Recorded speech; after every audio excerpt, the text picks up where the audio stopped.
Good morning. Welcome to the Durham Greener Buildings sponsored webinar entitled Pathways and Support Tools to Plan to Achieve Healthy Buildings. This is an invitational webinar focused on MURB, or multi-unit residential buildings in Durham Region. This webinar is part of many initiatives in the region of Durham to address climate change by advancing knowledge and information on deep building decarbonization. Each building is unique. The content of this webinar will help you decide how to customize a plan for your building's deep decarbonization path. Given the nature of the climate crisis, it is not a matter of if you get on this path, but when. The Durham Greener Buildings program is here to help you make the first steps. Again, good morning. My name is Harry French. I am the program manager of the ClimateWise Business Network at the Windfall Ecology Center. Windfall Ecology Center is a not-for-profit organization focused on building sustainable communities. Thank you for taking your time today and welcome to this webinar. We have two wonderful speakers to share their knowledge and their information on how to go about looking at issues, financing, and steps for decarbonization of your building. What you're going to learn today is how to access free expert advice to guide multi-unit building owners through the deep energy retrofit process, how to significantly improve building performance without affecting balance sheet, and how Durham Greener Buildings can help identify your building's opportunities for cost savings and, importantly, GHG reductions to address the climate crisis. I want to first offer a land acknowledgement. Windfall Ecology Center is located on the traditional territories of the Wendat, Haudenosaunee, and Anishinaabe peoples, and the treaty land of the Williams Treaties First Nations and other Indigenous peoples whose presence here continues to this very day. We thank them for sharing this land with us. We acknowledge the contributions and the historic importance of Indigenous people to this place and our collective commitment to make the promise and the challenge of truth and reconciliation real in our community. Today's agenda, the introduction, which I have made. This is, again, a webinar focused on housing providers in the region of Durham. The agenda basically is a brief introduction of the an overview of the Durham Greener Buildings program. We have two wonderful speakers, which I will introduce. And the way we're going to manage things today is each speaker will make their presentation, their comments, and we're going to have a few minutes, probably up to 10 minutes, following each presentation for questions and answers. And then at the end of the webinar, we'll provide you with a little background on how to enroll in the Durham Greener Buildings program. From an administration point of view, you can use the chat for questions. We'll start you all off being muted. However, you have the ability to unmute yourself. So during the question and answer period, you can ask your questions directly to the presenters that has just finished their presentation by raising your hand. You can also write your question in the chat, and we will monitor the chat as well.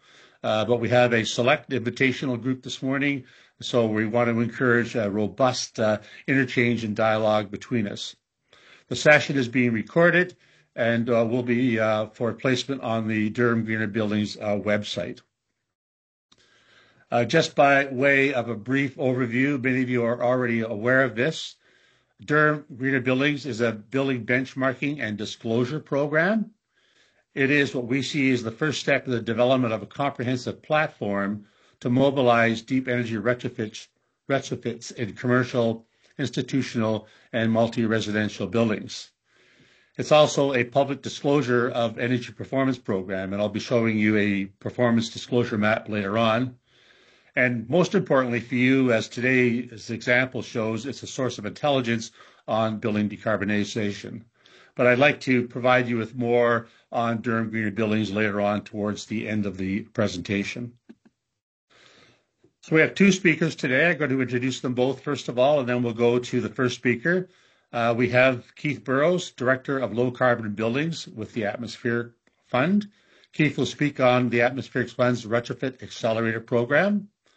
TAF supplies free expert services to guide multifamily building owners in the GTHA through the deep energy retrofit process.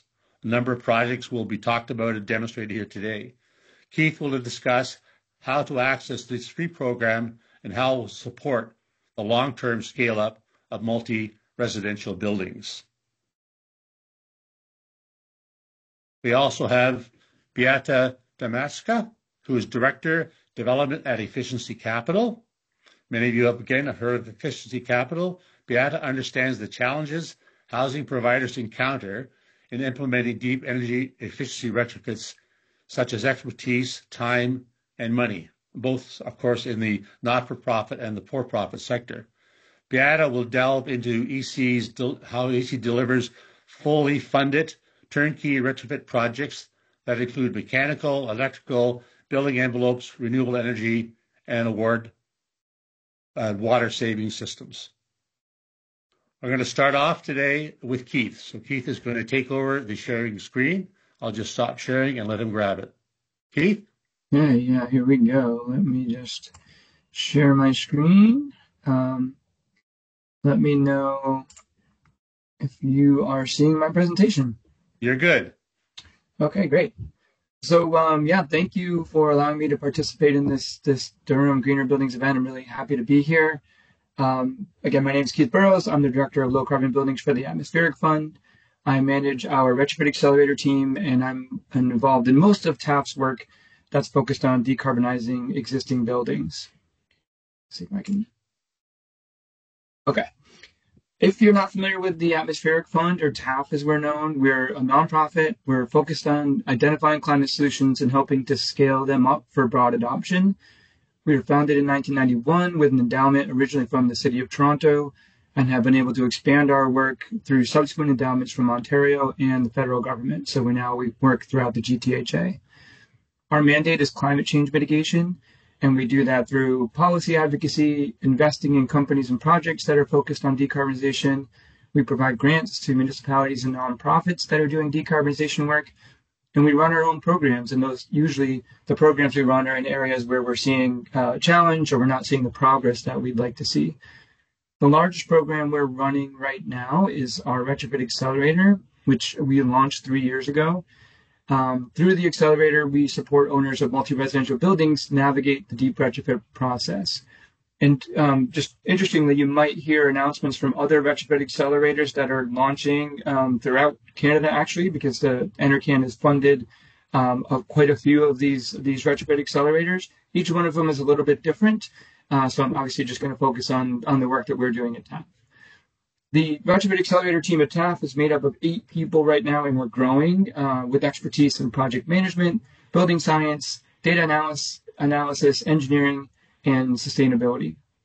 And just to make sure we're all on the same page in terms of definitions, when we're talking about deep retrofits, what we mean is any retrofit that is reducing emissions by 40% or more and is leaving that building on the path to net zero. That's what we're considering a deep retrofit today. So TAF has been doing retrofits in multi-residential buildings for over a decade. During that time, we've developed a process and a model for providing delivery services to building owners to help make sure these projects are a success. We've retrofitted over 3,000 homes in that time. Most of these have been in social housing, but also some apartments and condos. We've collected millions of data points as part of monitoring, research, and optimization work. And all the work that was done over that time really provided the foundation for the Retrofit Accelerator work that we're doing today. It would be very difficult to do what we're doing today without that experience. And, we do have a lot of experience of doing retrofits, but we have even more experience talking to building owners about retrofits and trying to get these projects off the ground.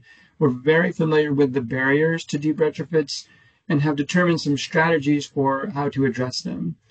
And ultimately, the barriers to these projects can be distilled into 3 high-level categories. The first and most important is financial.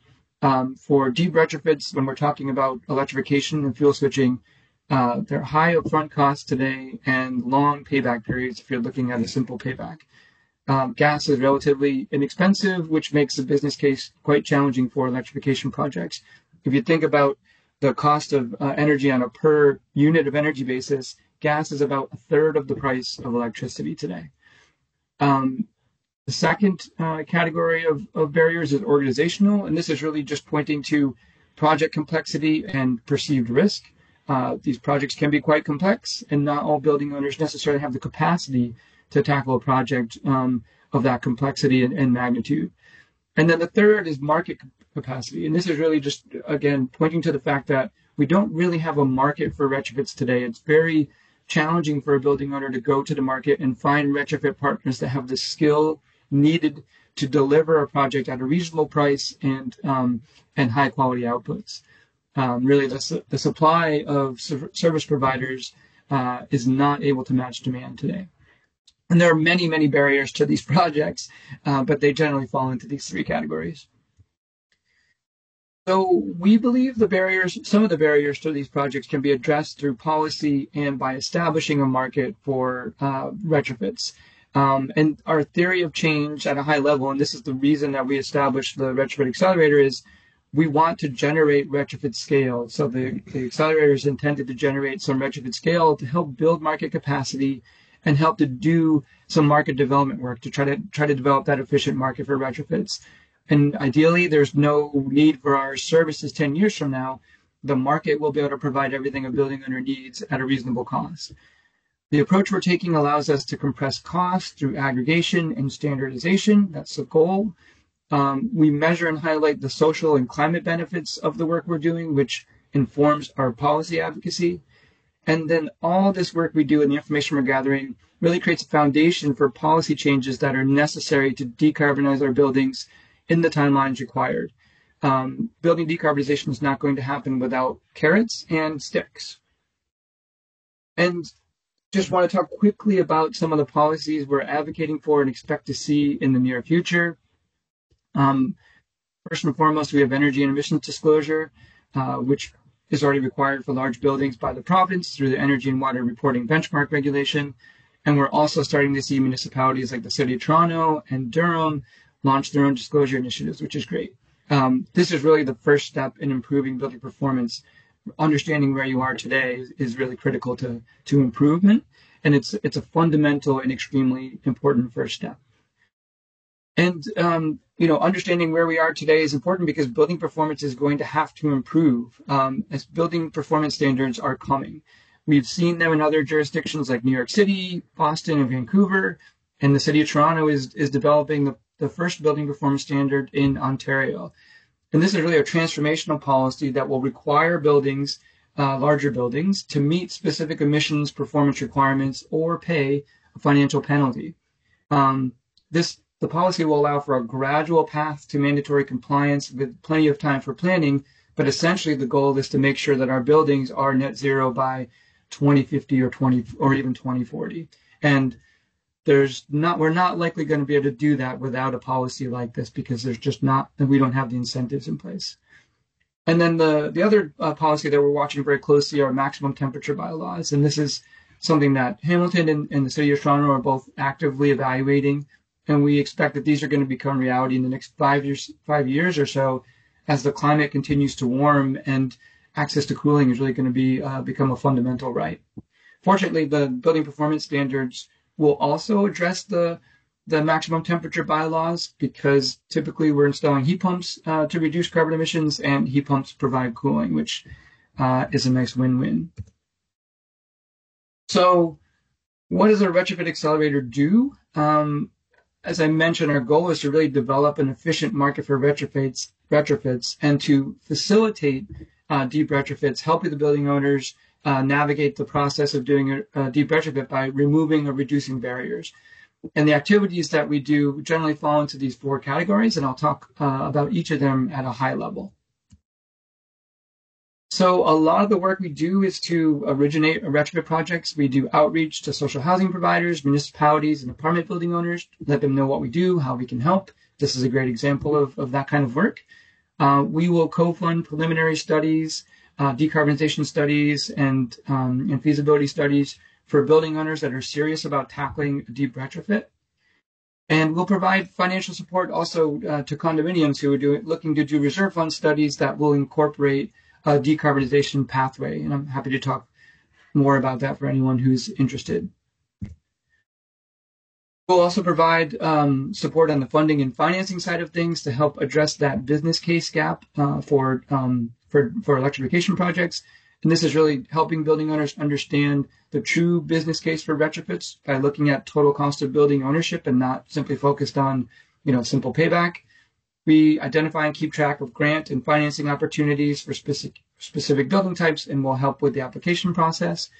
We might sometimes co-write applications. We might provide letters of support or be listed as a partner on applications for funding and financing. And we'll also connect building owners with financing partners, for example, private lenders that we have a relationship with, like Efficiency Capital is a great example of that. Most of the work we do is really providing services to building owners through the retrofit process. And these are in-kind, kind of free support that we provide. Includes support for resident engagement. We do pre and post retrofit surveys for all the projects we're working on to get a qualitative assessment of how residents are being impacted by their space or how they're feeling about their space, including comfort. We will recruit for indoor environmental quality monitoring where it makes sense, and we'll create materials, resident awareness, and training. And we'll also participate in and help organize town halls and information sessions. We can support procurement and contracting for retrofit partners. We'll provide feedback and review design materials and construction documents and construction work. We'll provide project management support. We will analyze and report on building performance after the retrofit is done, and we'll help to identify issues and work with the project team to optimize systems if that's needed afterwards. And again, because we're a nonprofit, we have endowment funds, and we also have funding from NRCan. We're able to offer these services for free. And aside from the kind of direct work we're doing on retrofits, we also are trying to, we'll undertake activities that are to support that kind of overall development of a retrofit market. And the activities in this space include really sharing lessons learned and findings from the projects that we're working on so that others can benefit from our work. We think that that's a really important aspect of our work, is to just try to help with that market development piece by knowledge sharing. We will innovate in retrofit delivery and contracting. For example, we're doing an integrated project delivery project in Toronto Community Housing retrofit right now. And what we found is that building owners are more willing to innovate when we're involved in a project because we can shoulder some of that risk. In all the projects we work on, we look for opportunities for social procurement and to partner with social enterprises. One of our key partners in Toronto is an organization called Building Up, which is a social contractor that provides training and work opportunities for people who want to work in the construction industry but are facing barriers to employment. And this is something that we want to normalize in construction projects. And then we will also undertake very specific market development activities that can help our own retrofits, but also help retrofits that are undertaken by other partners or building owners. As an example of this, we've completed a pre-qualification exercise for suppliers of prefabricated overcladding panels, and that's a mouthful. But essentially, we're pre-qualifying these suppliers from a technical perspective, and are creating rosters of the suppliers that we will publish publicly, and those will be coming out next month. So they'll be useful for anyone who might want them. Now, in order to work with our retrofit accelerator, we'll work with any MERB, multi-residential building in the Greater Toronto and Hamilton area that's serious about decarbonization. We look at projects that are really 4 stories or more, or 600 square meters of footprint. So essentially, we're talking about Part 3 buildings or townhouse complex. We will also happily work with those building owners. Projects need to target minimum emissions reductions of 40% and pursuing partial or full electrification. On the nice-to-have side of things, typically key systems nearing end of life is a trigger for a deep retrofit. And usually if you have systems at end of life, you're having buildings that are at least 20 years old. So those are usually what we typically see for projects that are coming our way. In terms of direct financial support that we can provide, so we can provide free in-kind services, but also we have the ability to cover a portion of the soft costs on these projects.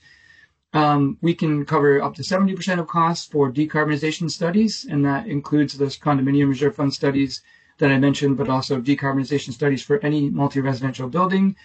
We can cover up to 15% of the design costs for deep retrofit, 50% of commissioning costs, both startup and optimization, and then 50% of the cost for social contractors that are used on these projects. So it adds up to a fairly significant number on any given retrofit project. I mean, it's small relative to the size of the overall project, but it still can help with the financials for sure.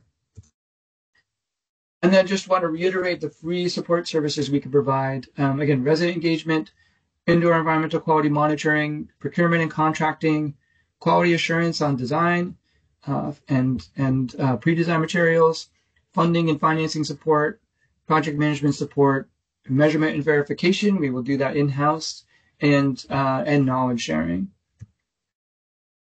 So far, we have provided support and evaluated 47 buildings, which is almost 5,000 homes.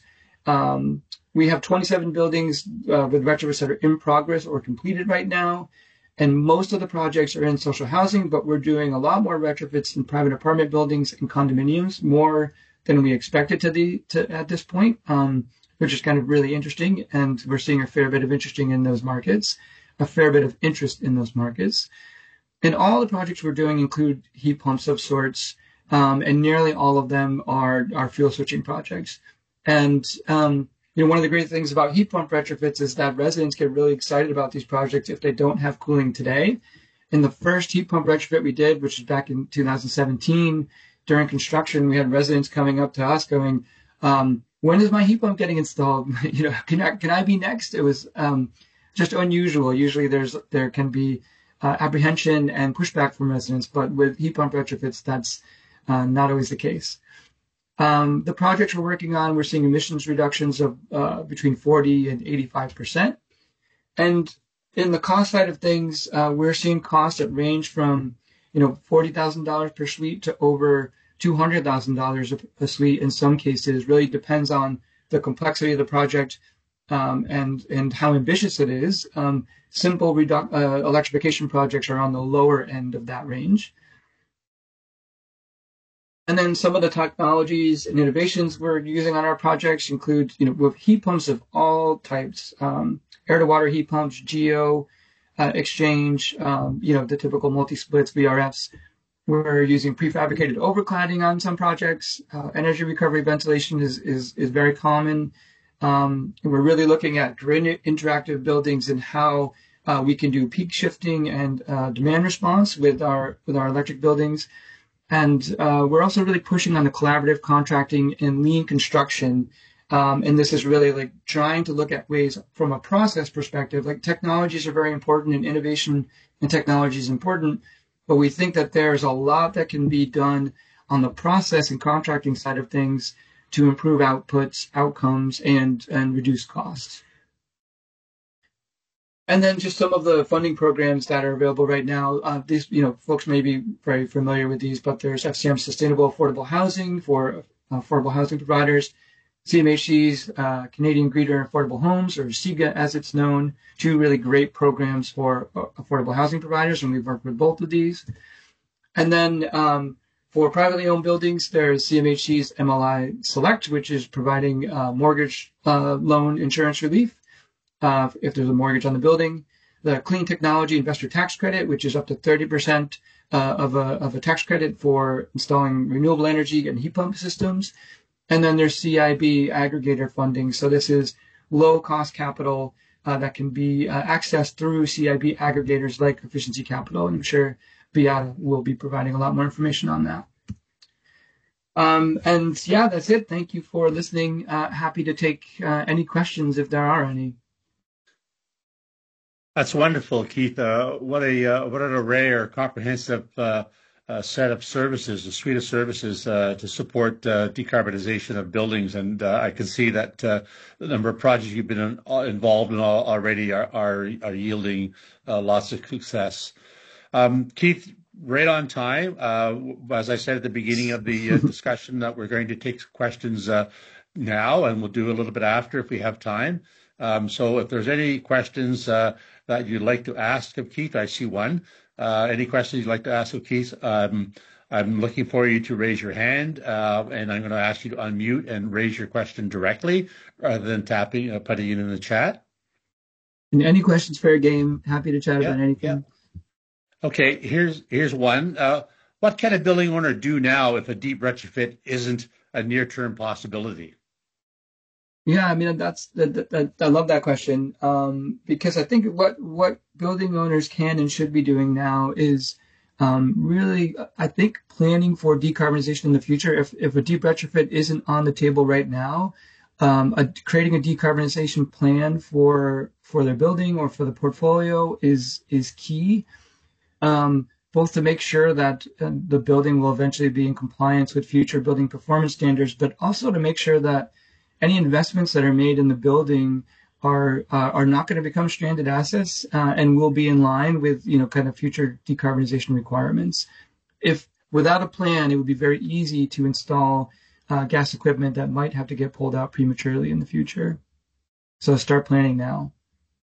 Okay. Other questions? Raise your hand. The participants here, we have Ian wants to ask a question. Just go off, take yourself off mute, Ian, and go ahead. All right. Hey, Keith. Nice to see you again. Durham Region, we have a portfolio of buildings. So we've got my colleague Alyssa here. So we've got 23 properties, 1,300 units. There are other providers in that same sort of boat with a portfolio of buildings. Can you maybe describe what you'd recommend for, maybe it's building on the previous question response, like what, as a owner of multiple properties, how would you recommend going about developing the decarbonization plan, and what support can your retrofit aggregator service program provide in that context? Thanks. Yeah, that's a great question, Ian. And we've I think there are a couple ways to go at this and what we've seen different parties do. So one idea is to create like a kind of like a net zero strategy for the portfolio by potentially looking at archetype buildings within that portfolio and identifying pathways for decarbonization, and then kind of just creating a plan for the overall portfolio. Another is we've seen, and I think may make sense, is like actually doing decarbonization plans for each building. It depends on the number of buildings and whether that makes sense. I think the archetype, if you have a portfolio where you have most of your buildings are kind of can fall into the archetypes, I think it kind of makes sense to look at the archetype strategy and then and building that overall. And we're happy to talk to any portfolio owner who's interested in doing that. We've supported other large portfolio owners through that process, and that's something that we could definitely support on the financial and the and the expertise side of things. Okay, I'm looking for other questions from the audience. I have one more here from the chat I wanted to ask. Anything else want to raise their hand? This is the opportunity to hear from the expert. Okay, Keith, how's this? Is there a particular retrofit innovation or technology that you are particularly excited about?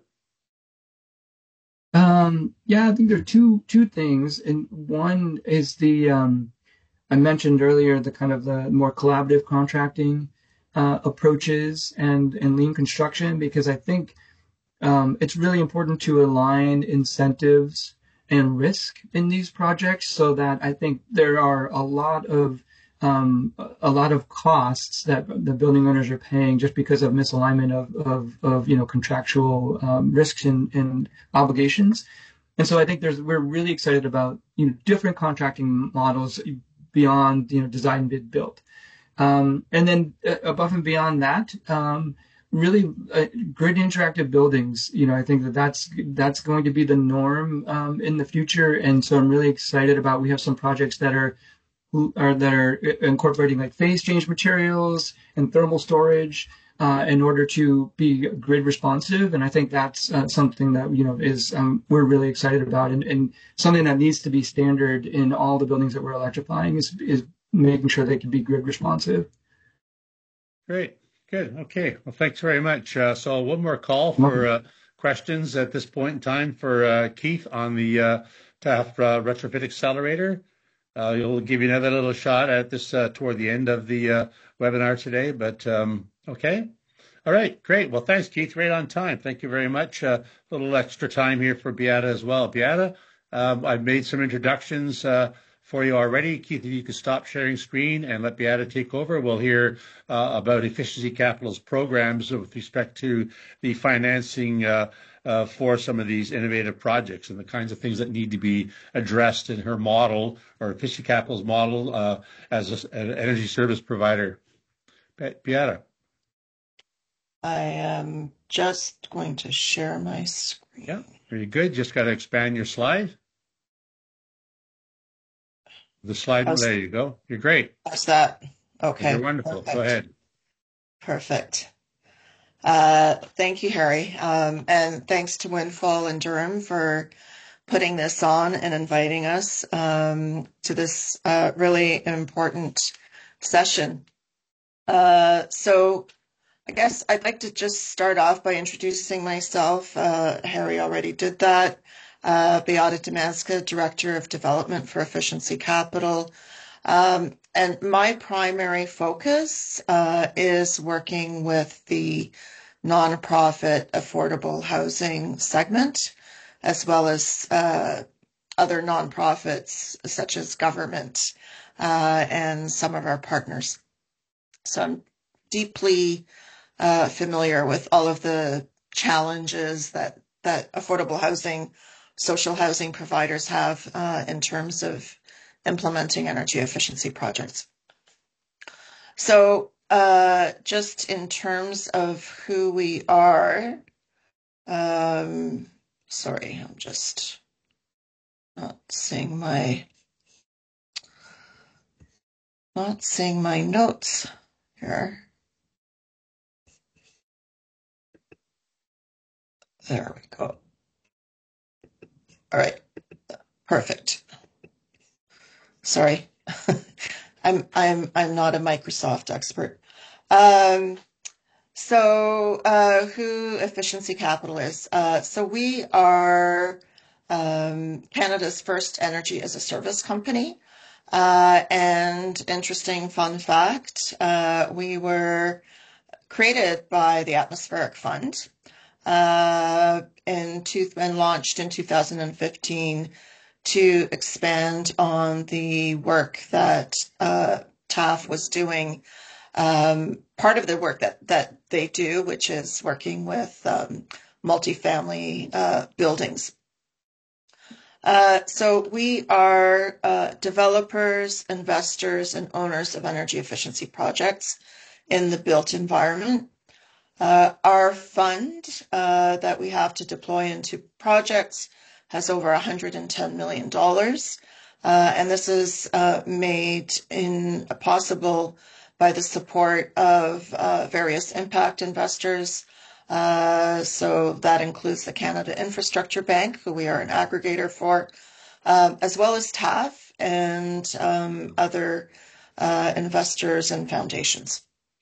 We are currently operating projects and decarbonization programs across Canada, and we have formal partnerships in Nova Scotia with Efficiency One, which is Canada's only green utility, in Quebec with the Greater Montreal Climate Fund, and in Alberta with Alberta Eco Trust, which is an LC3 just like TAF. They actually modeled themselves after TAF.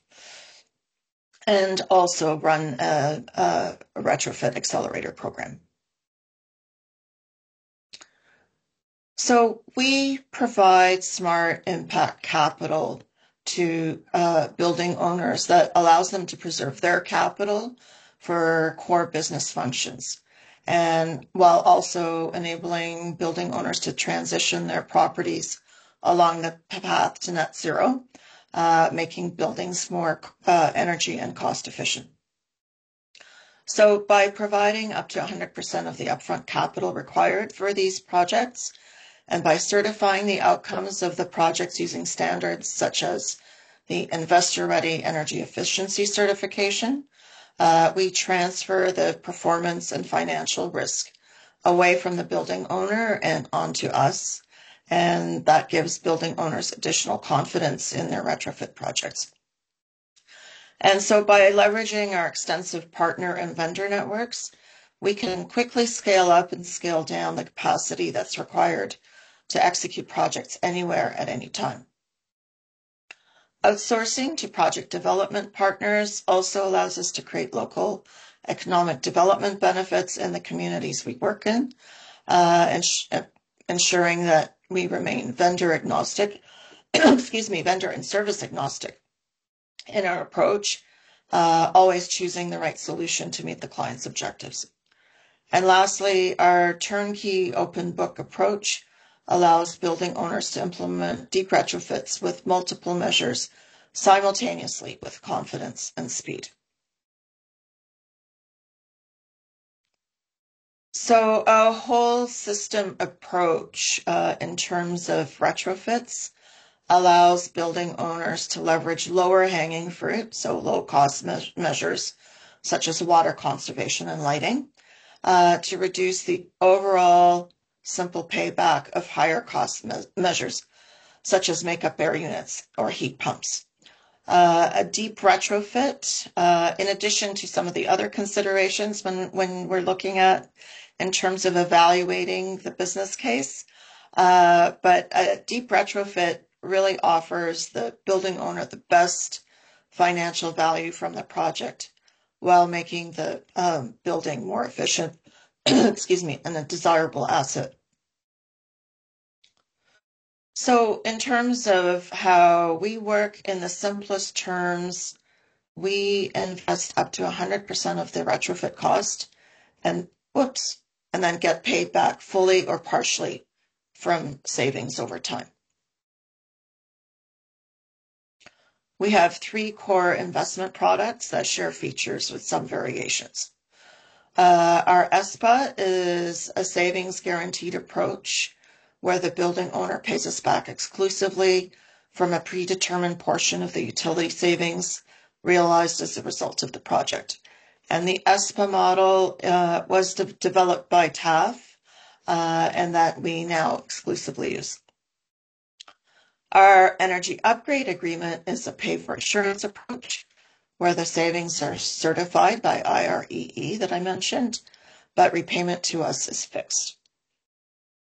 And our last investment product is an as-a-service approach where the building owner fully outsources all of their energy requirements and pays for the service. Regardless of the product, our core value proposition for our investment model remains the same. We invest up to 100% of the capital required for the retrofit and are paid back over time as a result of realized utility savings. So all of our offerings encompass product features, similar product features one way or the other, as I was mentioning. So we lead with equity, by freeing up capital for the building owner. We are the singular point of contact for all energy and building needs throughout the project. We partner with vendors, contractors, and engineers to deliver solutions, and we are not affiliated with any brand or product. We're completely brand agnostic. We provide a buyout option if the building owner chooses to step out of the agreement, and all of our solutions are off balance sheet, so they keep your borrowing capacity bandwidth the same. And just to that point, some of you maybe have seen, if you're on LinkedIn, we just announced a partnership with Mitsubishi, who does heat pumps. But again, because we've announced that partnership, it does not mean that we have committed to exclusively using their product. So we work with various stakeholders to drive the best value for our clients. And by bringing a building owner into our ecosystem, we help them leverage government programs and utility incentives and gain access to smart impact capital and expert technical expertise with us as a single point of contact. And that minimizes decision-making time and confusion and drives important improved outcomes and just generally in the project, regardless of the building owner's internal capacity. So our process begins with an initial assessment to determine if there's a possible business case. Once we have agreed that there's an opportunity, we move into the analysis phase, which first includes a building audit performed by one of our engineering partners. Once we have the audit in hand, we work with the building owner to develop a business case that meets their needs, looking at cost benefits, total cost of ownership, and most importantly, how the project aligns with the asset management plan. We then move into the due diligence and contracting phase, and that is, finalizing the contracting between the building owner and ourselves, and then we move into project implementation. And then depending on the contract type, we monitor savings and performance for the life of the agreement. And so now I'm going to just briefly talk about Wood Green Social Services, whose project we finished a couple of years ago. So Wood Green Social Services, located in Toronto, had a backlog of about $80 million in asset renewal on the books, with an immediate need of urgent work and only $1 million available in their reserves to allocate to these end-of-life pieces of equipment. We asked that our engineering partner put together a suite of measures to generate enough savings to pay for the measures over time. And so we put together a business case for $3 million worth of new mechanical and electrical equipment that would generate savings and address end-of-life equipment. And using our Energy Savings Performance Agreement model, or the ESPA, we stacked our $1 million of investment, $1 million low interest loan from the City of Toronto through the Better Building Partnership program, and $1 million of Wood Green's own reserves that they had to contribute to the project. And that created a $3.4 million project that would pay for itself over time. And Wood Green is using those savings to pay back their reserves and then make additional contributions once they have fully paid efficiency capital in year 10 and the City of Toronto in year 20.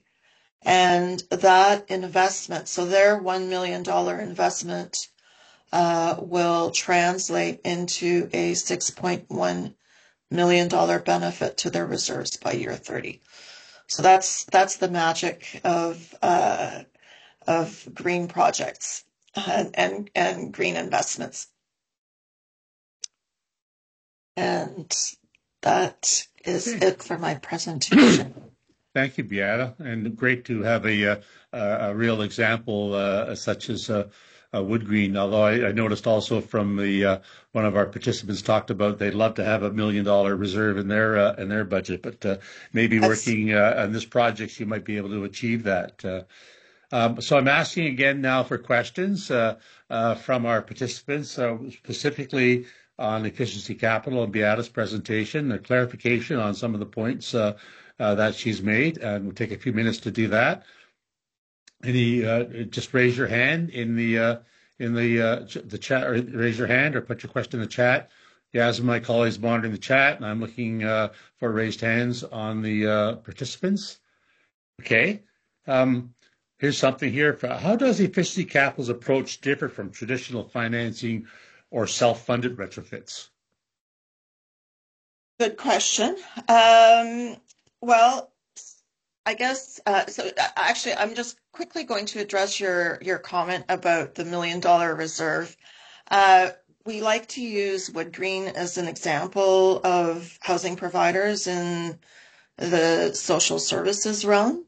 But all of our projects aren't that big, and not all building providers have those kinds of reserves. But the same principles still apply even if you have a much smaller reserve. So Wood Green's project was for 8 buildings, hence the larger numbers. But if you just scale that down to one individual building, then you could still follow that same concept of savings.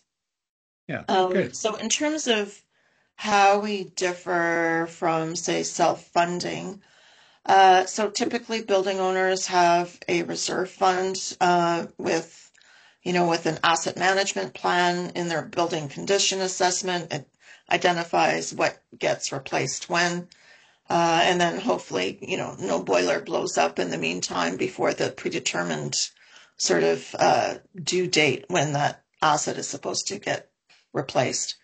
And so building condition assessments typically lay out a financial plan that addresses individual measures over time. So one of the things that we bring to the table is we're able to do a comprehensive approach, like I was mentioning, where those fast payback items pay for the slow payback items, to create a much better business project, because you really lose out on those the benefits that the losing the word that I'm trying to say. But anyways, when you put all of those measures together, it just creates a better financial output, as opposed to only doing what's in your reserves one item at a time. So that's really a key benefit. So not being able to scale up and address energy consuming equipment much more quickly, especially if it's only slated for 15 years down the road. In terms of taking a loan or say a mortgage, we don't put a lien on the building. So we don't securitize our investment by putting a lien on a building like a typical financial institution would. Financial institutions typically have a lot of requirements, and one of those is that they, I guess for lack of better words, own a piece of the building until their investment or their financing is paid off. We don't do that. We securitize our investment by securing the equipment itself through the Personal Property Securities Act, and that provides the building owner full bandwidth in terms of any other financial covenants they might have, whether that's with CMHC or any other financial lender. Good. I'm glad you added that. I know that's a question on many people's mind that we've dealt with in this sector, but it also brings a question that I'm going to raise here because it's also reflective of my conversations with others, is that, no surprise is the best surprise in complicated project management. How do you ensure that the building owner isn't surprised that you can deliver on what's promised? That, I guess, speaks to the different types of contracts that we have. So with the ESPA, we guarantee the savings based on that business case that we work on together with the building owner. And so if we predict that we're going to save, let's say, small round numbers, 100 kilowatts of electricity. If we fall below 90 kilowatts, the building owner doesn't have to pay us until the issue is resolved. Right, good. Typically, that doesn't happen. We've actually never had that happen in one of our projects because there's a lot of due diligence. We hold our engineering partners to a very high standard. So we really make sure that those projects are very well planned before we move into implementation. In terms of our energy upgrade agreement, that follows a slightly different path. Those agreements are vetted by the Canada Green Building Council because they must achieve Investor Ready Energy Efficiency Certification, which is a global certification that provides confidence to investors. And then quite likely those are Canada Infrastructure Bank projects where we access that pool of funds, which means that's Canada Infrastructure Bank. After the Canada Green Building Council checks those projects, their internal engineering firm also checks them. So there's multiple layers of due diligence throughout our projects, more than probably anywhere else. So they're designed to perform. Great. Okay. At the questions from the group, see, Ian, you've got your hand up again for Beata, or is that from? Yes, great. Yeah, it's a comment question, just to build on Beata's point. In the case of housing providers under the region's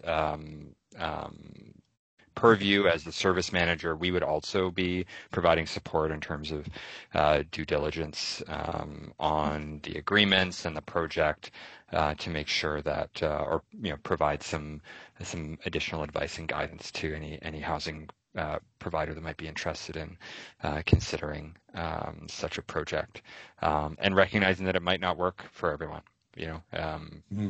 So right. that's just to add that as well. Maybe a question. I'm not sure. Maybe it's Beata. Maybe it's both. A general question. A lot of our community social housing buildings are have energy efficiency needs, but also just broader building condition work, and so like state of good repair, deferred maintenance. So to what extent do your solutions help to develop like integrated projects that go beyond just the energy efficiency and address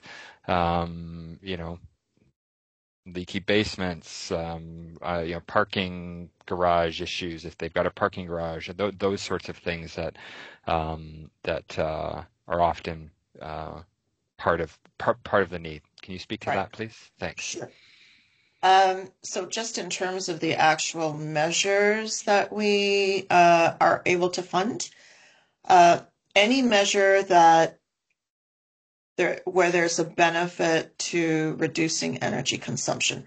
So either it's connected to a utility, so that's gas, electricity, water, or it generates electricity, so solar PV or something passive like a solar thermal system.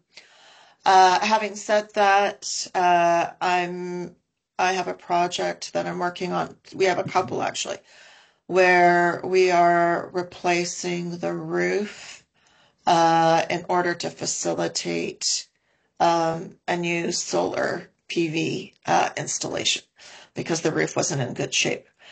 So in order to facilitate the renewables, we were able to justify replacing the roof to our investors and to our credit committee. We will also look at things like windows, sort of more passive things, building envelope technology, so building envelope windows, doors, that kind of thing.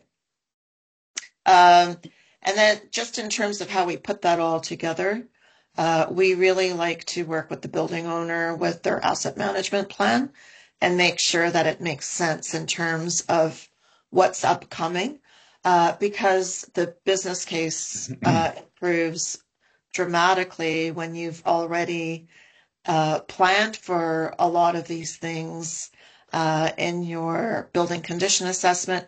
And, there's again, that magic that happens when you no longer have to, um, save the money for those things that you've identified in your building condition assessment, because now we've paid for it.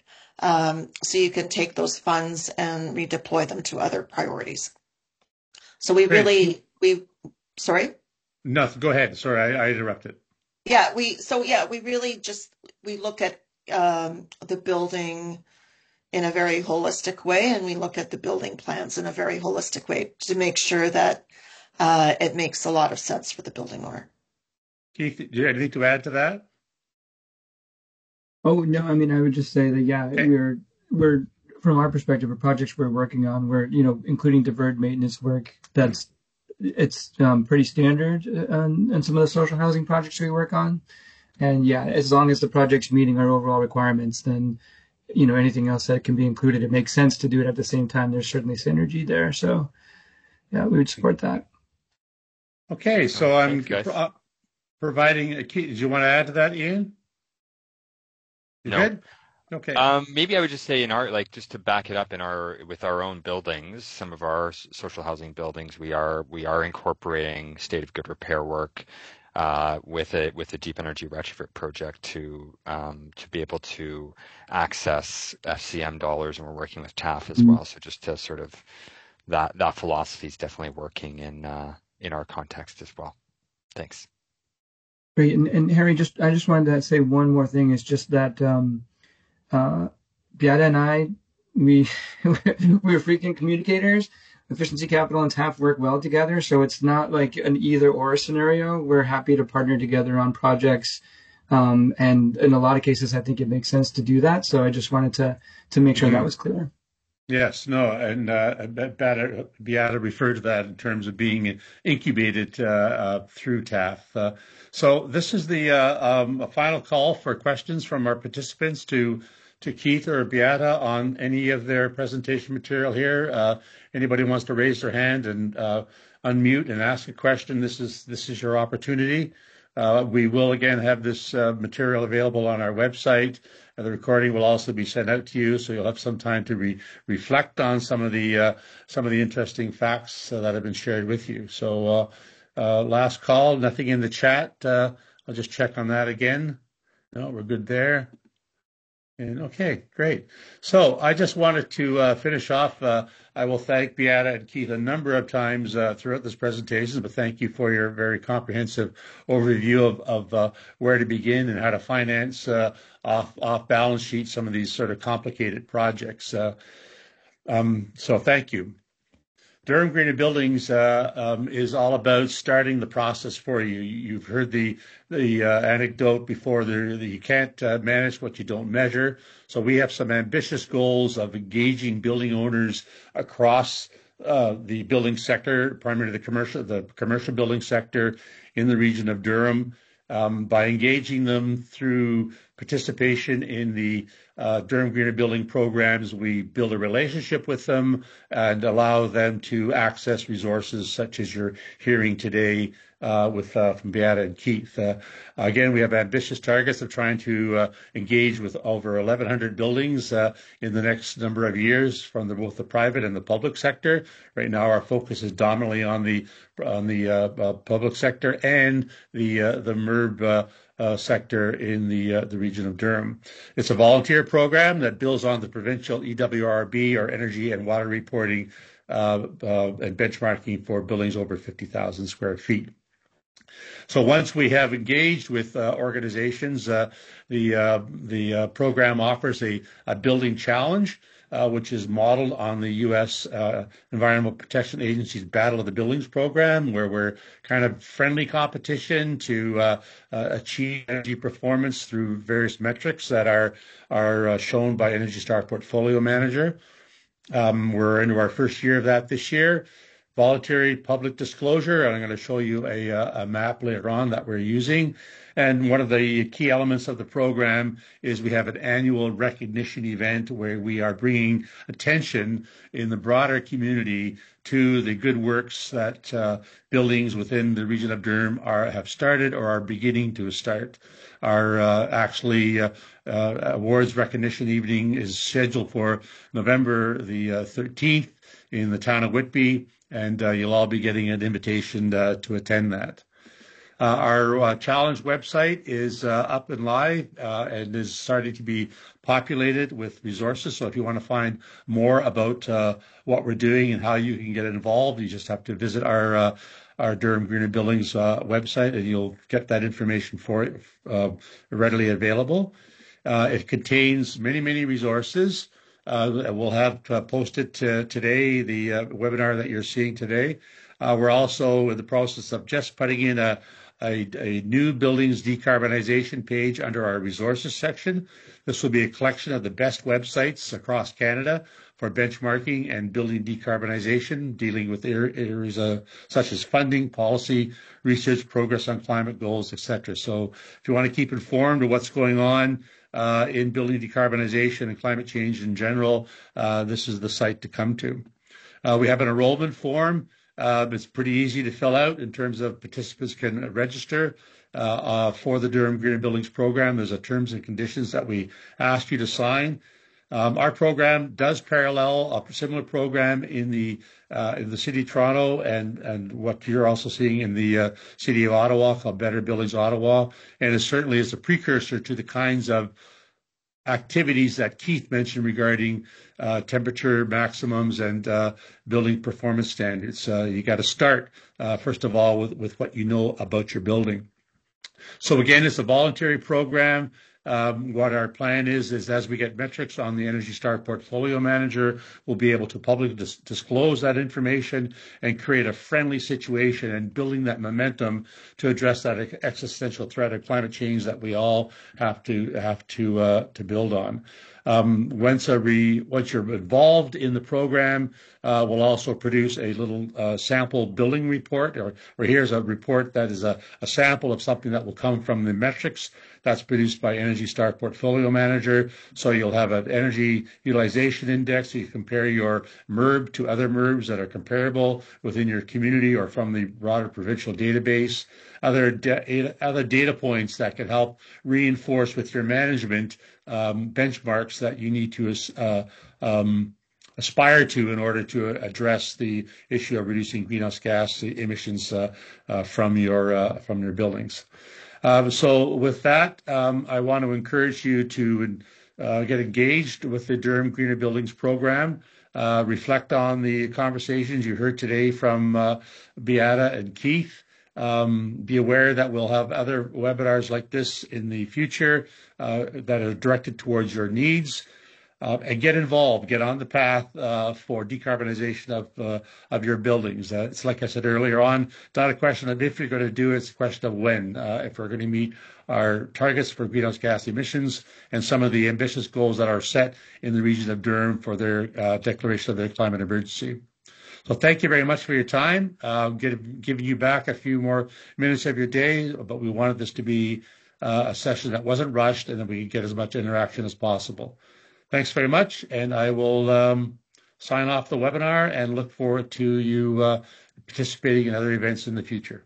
Thank you, and have a good day.